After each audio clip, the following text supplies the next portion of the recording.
चलिए क्वेश्चन देखिए, क्वेश्चन देखिएगा 2009 में पूछा हुआ है।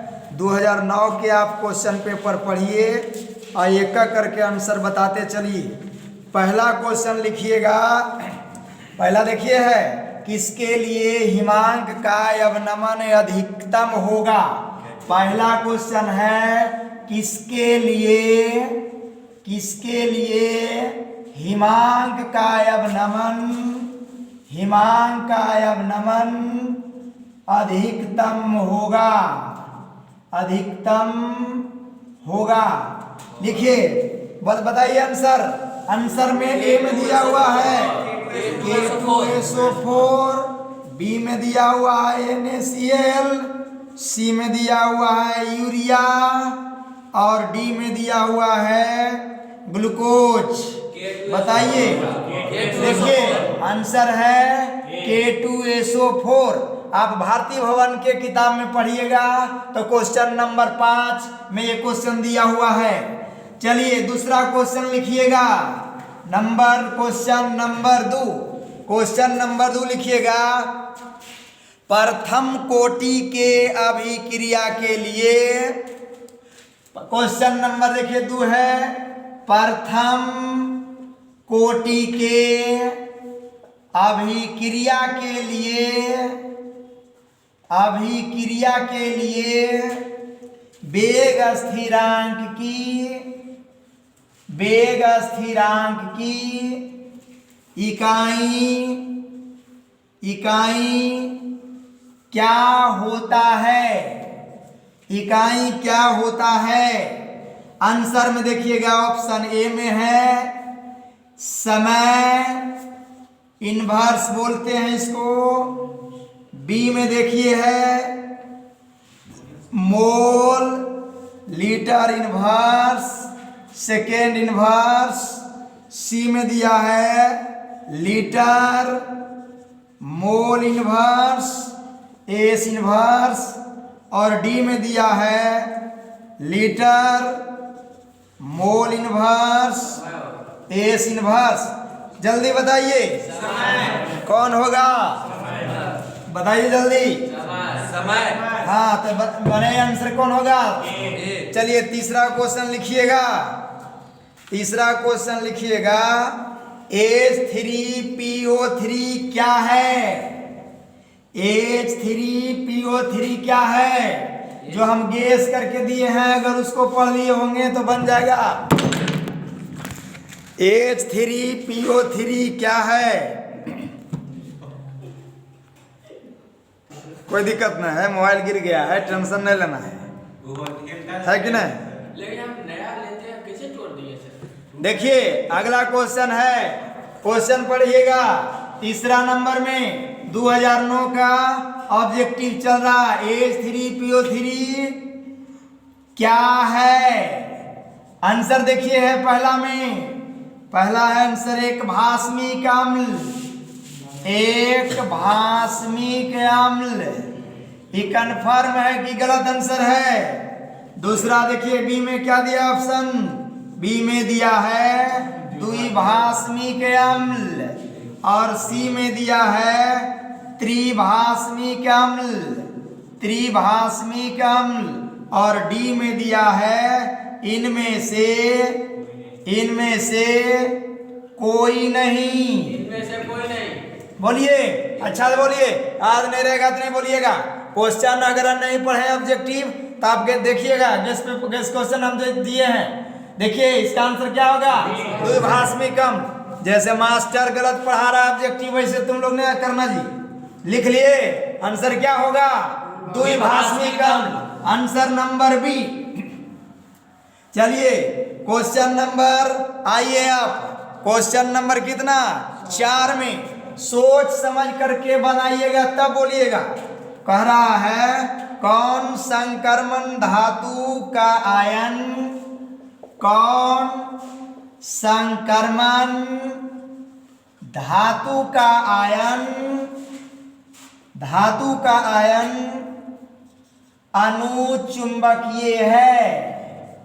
अनुचुंबकीय है।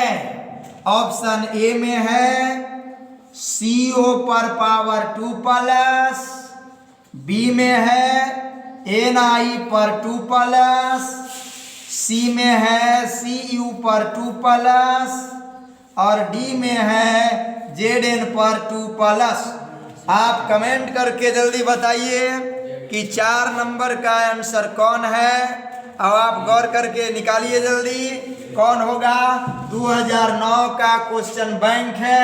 क्वेश्चन बैंक देखिए सब पढ़ा रहे हैं, जहां तहां ऑब्जेक्टिव सब गलत बता रहे हैं। क्या होगा जैसे देखना, किसी ने बताया है फर्स्ट ईयर में F ब्लॉक पढ़ना नहीं है, F ब्लॉक के बारे में पढ़ा रहा है, F ब्लॉक के तत्व सेकेंड ईयर में पढ़ना है, जिससे क्वेश्चन पूछता है भी। तो बताइए कौन संक्रमण धातु का आयन अणु चुंबकीय है। देखिए CO2 प्लस तो नहीं होगा, ये देखना अणु चुंबकीय में नहीं है। ये देखना इसको पढ़ना कहाँ पर है अणु चुंबकीय। आप सॉलिड स्टेट पढ़ेंगे सेकेंड ईयर के फर्स्ट चैप्टर, तो उसमें आता है मैग्नेटिक प्रॉपर्टीज में पढ़ना है। तो आंसर इसमें कौन होगा? डी। आंसर डी है। चलिए अगला लिखिएगा। मेरा गेस क्वेश्चन जिसको याद है वो क्वेश्चन बैंक पढ़ने की जरूरत नहीं है, फिर भी यहाँ टीचरों के लिए उपलब्ध है, आप पढ़िए। देखिए क्वेश्चन नंबर 5 कह रहा है अयस्क में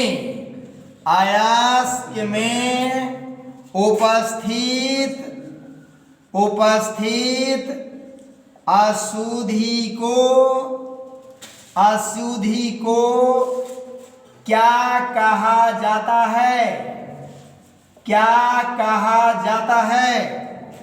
देखिए ऑप्शन ए, आप देखिएगा पढ़िएगा, हमारे इस क्वेश्चन में दिया होगा ही।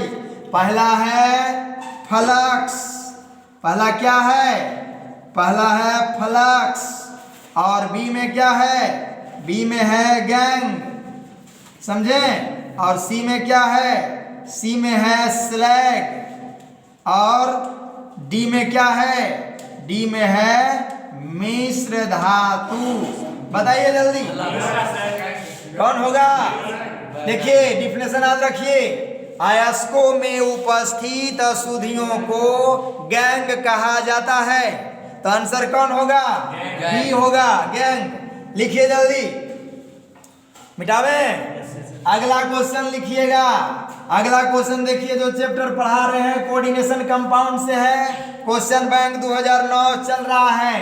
क्वेश्चन नंबर 6 में कहता है Na इंटू CO4 में निकेल में Na का ऑक्सीकरण अवस्था या संख्या कितना होता है? कोऑर्डिनेशन कंपाउंड में कल हम बता रहे थे ऑक्सीडेशन नंबर ज्ञात करने के लिए, और बताए भी थे। ऑप्शन ए में देखिएगा 1 दिया है, ए में 1 दिया है, बी में 0 दिया है, सी में 2 दिया है और डी में कितना दिया है? 3 दिया है।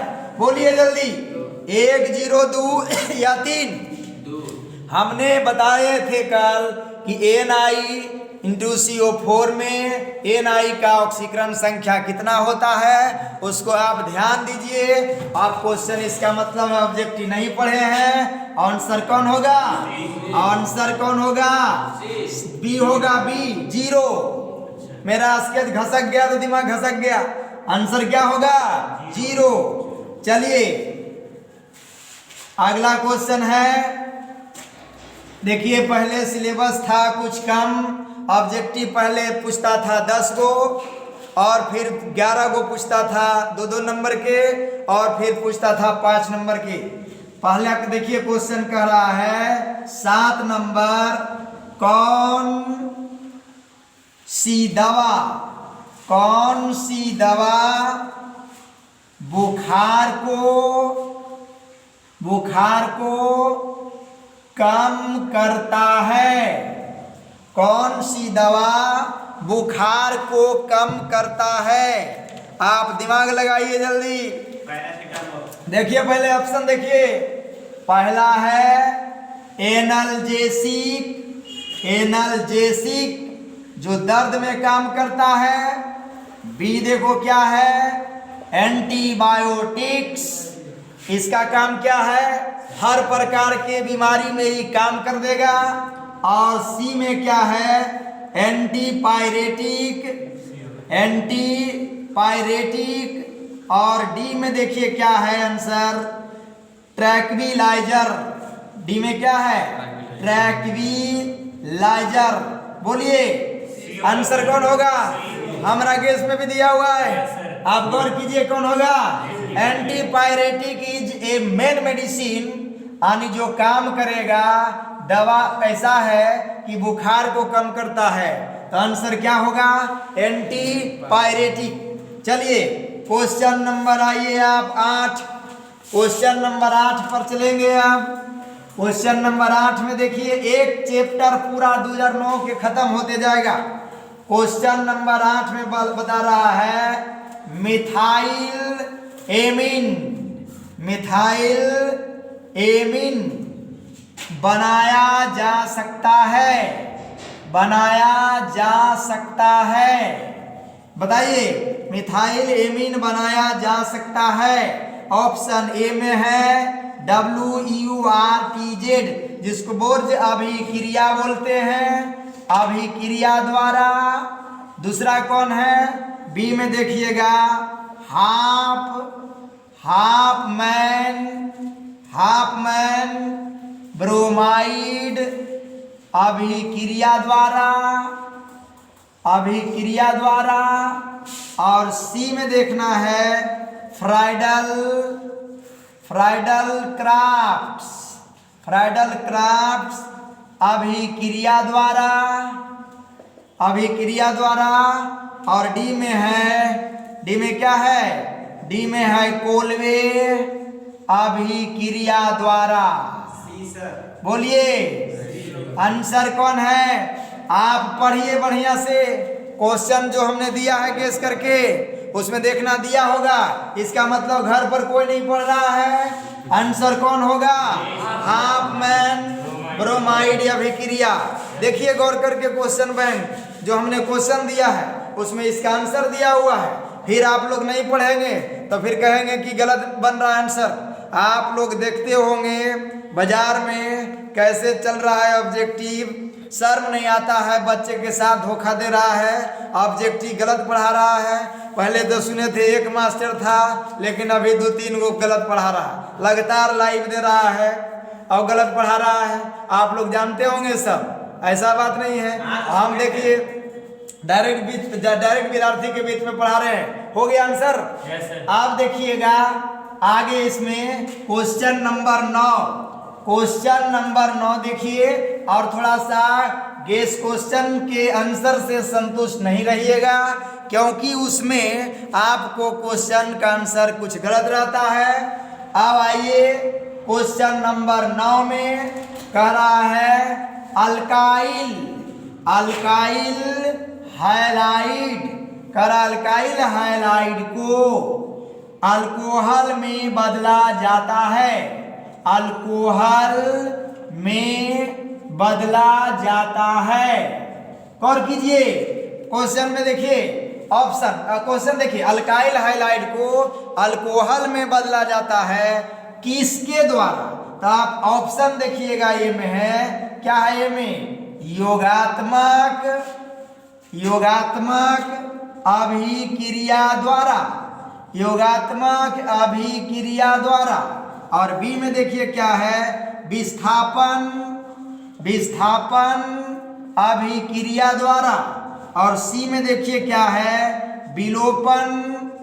विलोपन अभिक्रिया द्वारा। और डी में देखिए क्या है, डिहाइड्रोहाइलोजिनेशन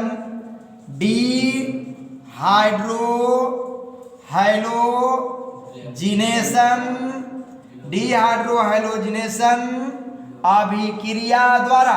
जल्दी बताइए कौन होगा? आप 9 नंबर के देखिए क्वेश्चन में आंसर हम बता दिए हैं, आप बताइए कौन होगा आंसर? देखिए योगात्मक नहीं बनाता है, विलोपन के मतलब होता है छुपाना, वो भी इसमें नहीं बनेगा। हाइड्रोहेलोजिनेशन के मतलब होता है जैसे हाइड्रो लग गया तो समझ लेना पानी का अवशोषण करेगा, इसलिए ये भी गलत है। आंसर कौन होगा? विस्थापन अभिक्रिया द्वारा। आंसर लिखिएगा विस्थापन अभिक्रिया द्वारा। चलिए क्वेश्चन नंबर आप अब 10 देखेंगे। 2009 खत्म हो रहा है। क्वेश्चन नंबर 10 करा है कैप्रोलैक्टम। क्या करा है? Caprolactam. Caprolactam caprolactam caprolactam monomer है। मोनोमर है किसका बताइए? ऑप्शन नंबर ए में है क्या है? नायलॉन 6, बी में है नायलॉन 6 और डी में है नायलॉन 2 और क्या है? नायलॉन 6 और डी में है टेरिलिन। बताइए सुपर क्वेश्चन, 1 नंबर क्वेश्चन है। बताइए जल्दी क्या होगा? देखिए नायलॉन 6 नहीं है, ये सब एक प्रकार का रबर है, समझे? तो आंसर कौन होगा? नायलॉन 6। बनाइए जल्दी आंसर। नायलॉन 6 हो गया। अब देखिए क्वेश्चन 2009 के क्लियर हुआ है। अब इसके साथ साथ आपको हम एक 5 नंबर के क्वेश्चन 2009 के बैंक का बताएंगे। आप इसको लिखिए। लिख लिए?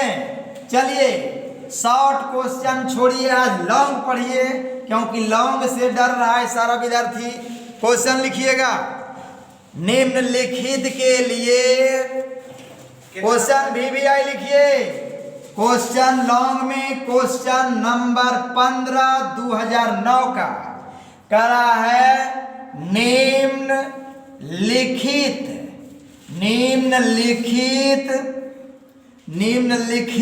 के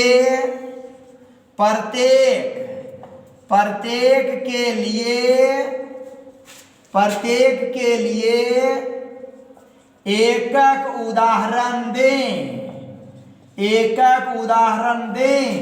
देखो नंबर ए में कहता है प्राकृतिक रूप में पाए जाने वाला एमिनो एसिड, प्राकृतिक रूप में पाए जाने वाला एमिनो एसिड। दूसरा कह रहा है सिंथेटिक रबर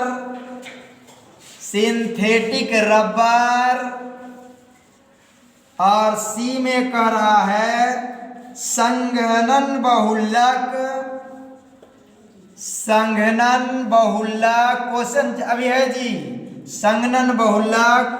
और डी में कह रहा है एंटीबायोटिक और ई में कह रहा है कृत्रिम स्वीटनर।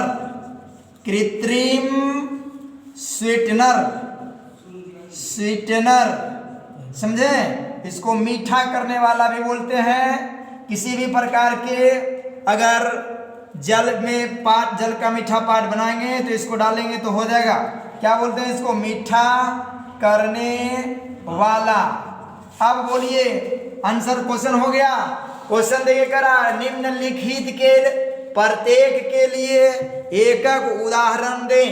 क्वेश्चन नंबर 1 में करा है प्राकृतिक रूप में पाए जाने वाले एमिनो एसिड का उदाहरण बतावे। दूसरा करा है एकक करा है तो सिंथेटिक रबर का एक उदाहरण दीजिए। तीसरा करा है संघनन बहुलक का एक उदाहरण दीजिए। चौथा कह रहा है एंटीबायोटिक का एक उदाहरण दीजिए। और 5वां कह रहा है कृत्रिम स्वीटनर यानी कि मीठा करने वाले का उदाहरण दीजिए। चलिए आंसर लिखिए। देखिए आंसर लिखिए। नंबर 1 में ग्लाइसिन। आंसर देखिएगा, लिखिएगा। आंसर 1 का क्या लिखेंगे? आंसर लिखिए। आंसर एक में क्या लिखेंगे? ग्लाइसिन। चलिए नंबर 1 हो गया। बी में क्या लिखेंगे? बी में लिखिए नियोप्रीन। नियोप्रीन भी एक रबर है। सी में लिखिएगा ब्यूनाएन। देखना ब्यूनाएस भी आता है, बहुत टाइप के रबर होता है, ब्यूनाएन। और डी में लिखिएगा, डी में क्या लिखेंगे? एंटीबायोटिक कर रहा है। अलेक्जेंडर फ्लेमिंग खोज किया था एंटीबायोटिक्स के, और उस एंटीबायोटिक का नाम उन्होंने पेनिसिलिन रखा। तो क्या होगा उदाहरण? सी में, डी में क्या होगा? पेनिसिलिन। और देखना किसी भी प्रकार के वस्तु को सबसे ज्यादा अगर मीठा करता है तो उसको क्या बोलेंगे? सैकेरिन। समझे? पहला देखिए, पहला कह रहा है, पहला क्वेश्चन क्या पकड़िएगा। क्वेश्चन देखिए क्या कर रहा है, आप समझते जाइएगा आराम से। कह रहा है पहला, प्राकृतिक रूप में पाए जाने वाले एमिनो एसिड के नाम बतावें। दूसरा कह रहा है सिंथेटिक रबर कौन है। तीसरा कह रहा है संघनन बहुलक कौन है। और चौथा कह रहा है मीठा करने वाला एक पदार्थ का नाम बतावे जो अंतिम में है। और एक एंटीबायोटिक है। एंटीबायोटिक्स देखना बहुत सारा है, लेकिन प्रथम एंटीबायोटिक का खोज अलेक्जेंडर फ्लेमिंग ने किया, इसलिए उस एंटीबायोटिक्स का नाम पेनिसिलिन रखा। समझे? कोई दिक्कत नहीं। चलिए अगला लिखिएगा, अगला क्वेश्चन लिखिएगा। सर इतना बड़ा 5 नंबर? जी हाँ, ये 5 नंबर का क्वेश्चन है। 2009 इतना लिखना है, 5 गो टॉपिक लिखना था और 5 को एक एक एग्जाम्पल कह रहा था। कोई दिक्कत नहीं ना? चलिए अगला क्वेश्चन 2009 के सबसे झकास क्वेश्चन। अभी बोर्ड पर खाली क्वेश्चन लिखेंगे और आंसर बोलेंगे, क्योंकि लंबा क्वेश्चन रहेगा, बोलने में लिखने में बोर्ड पर जगह कम है। चलिए क्वेश्चन लिखिए। क्वेश्चन लिखिएगा, संपर्क विधि से भी आए क्वेश्चन। संपर्क विधि से गंध का मल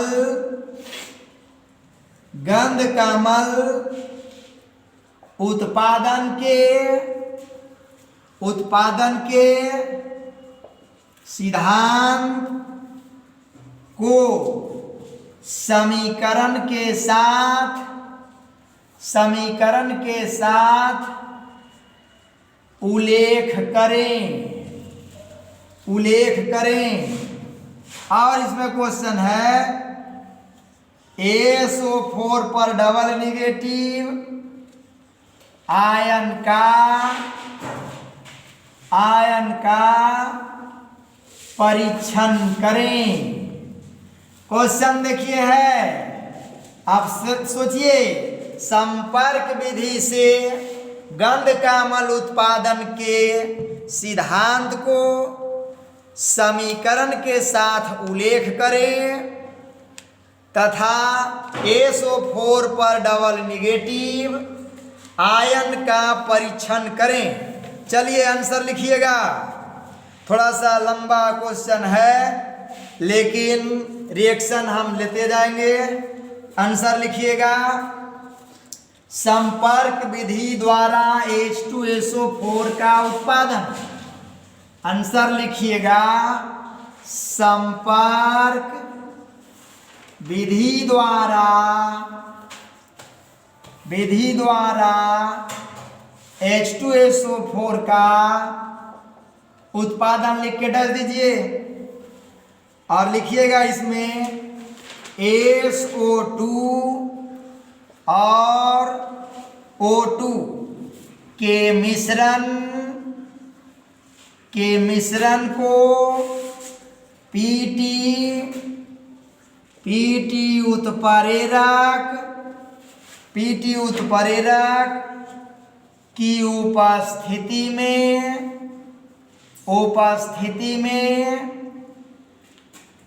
उपस्थिति में गर्म करने पर SO3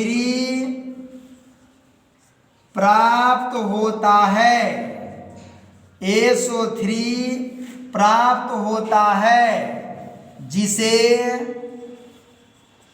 जल में घोलने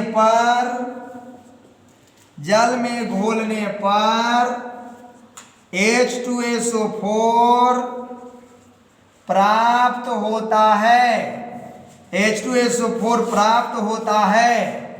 अब देखिए इसका एक रिएक्शन दे रहे हैं, 2SO2 प्लस O2 दोनों गैस है, तो क्या होगा 2SO3 प्लस Q के कैलोरी।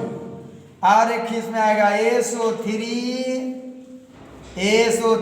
प्लस H2O, इसको निकालिएगा H2SO4, समझे? चलिए हो गया। अब इसके बाद लिखिए, पैराग्राफ चेंज करके कीजिएगा। हुआ 5 नंबर के क्वेश्चन है। इसके बाद लिखिएगा, यह एक प्रकार के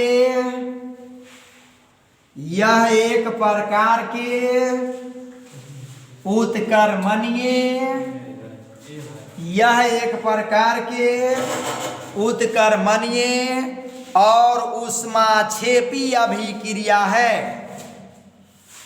यह एक प्रकार के उत्कर्मणीय और ऊष्माक्षेपी अभिक्रिया है। अतः ली सैटेलियर सिद्धांत के अनुसार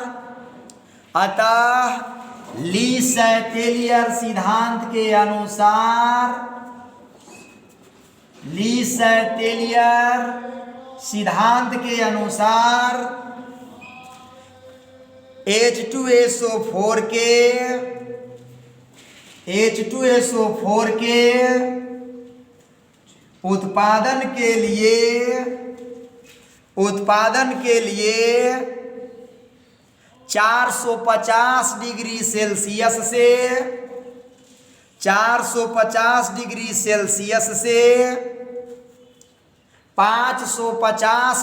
सेल्सियस तक 450 डिग्री सेल्सियस से 550 डिग्री सेल्सियस तक गर्म किया जाता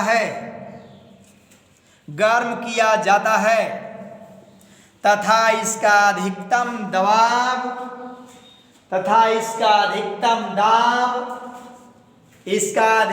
दाब 200 एटीएम होता है। अधिकतम दाब 200 एटीएम होता है, जिसमें प्लैटिनम, बड़ा क्वेश्चन है, लंबा जाएगा, 5 नंबर के ये आएगा, समझे? रामबाण है, जिसमें प्लैटिनम उत्प्रेरक का कार्य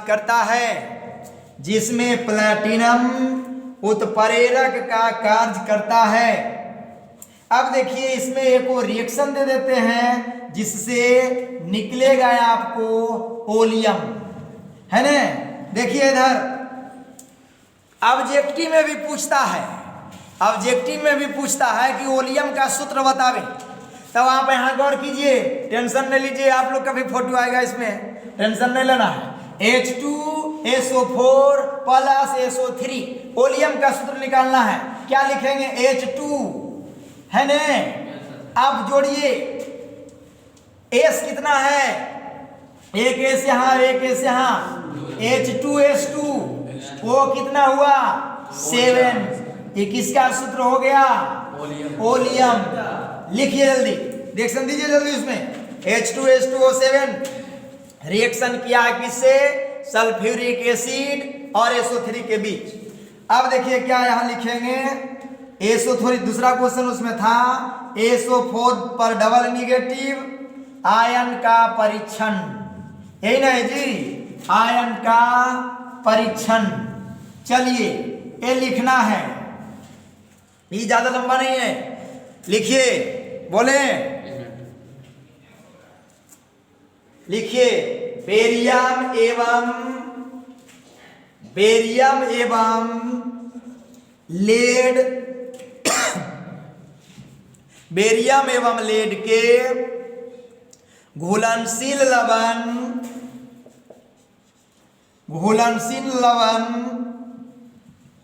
SO4 पर डबल निगेटिव आयन, SO4 पर डबल निगेटिव आयन के साथ डबल निगेटिव आयन के साथ अभिक्रिया कर बेरियम सल्फेट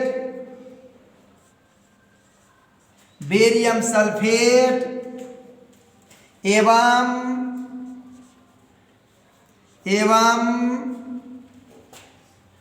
लेड सल्फेट के श्वेत अवक्षेप प्राप्त होता है, श्वेत अवक्षेप प्राप्त होता है, जिससे SO4 पर डबल निगेटिव आयन का SO4 पर डबल निगेटिव आयन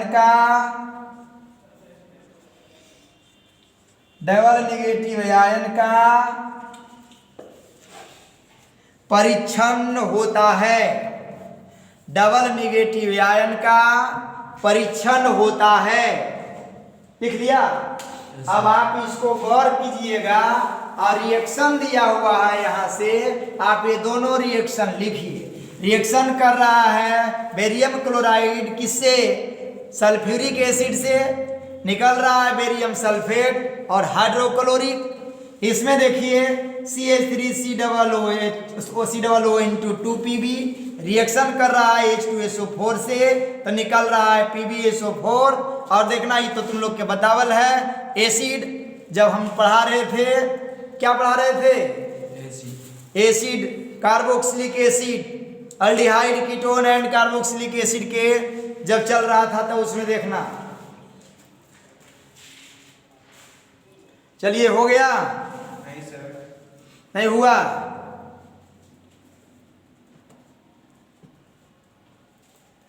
अब बंद करते हैं।